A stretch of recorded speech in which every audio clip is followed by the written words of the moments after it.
So guys, our soup is ready. So let's eat. So we call this as party soup. So we have red pepper, kidney beans, mais, and syempre fresh tomato. So let's eat.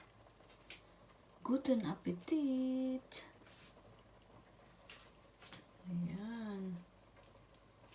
So, i-try nyo ito guys, nalutuin. Simple lang siya.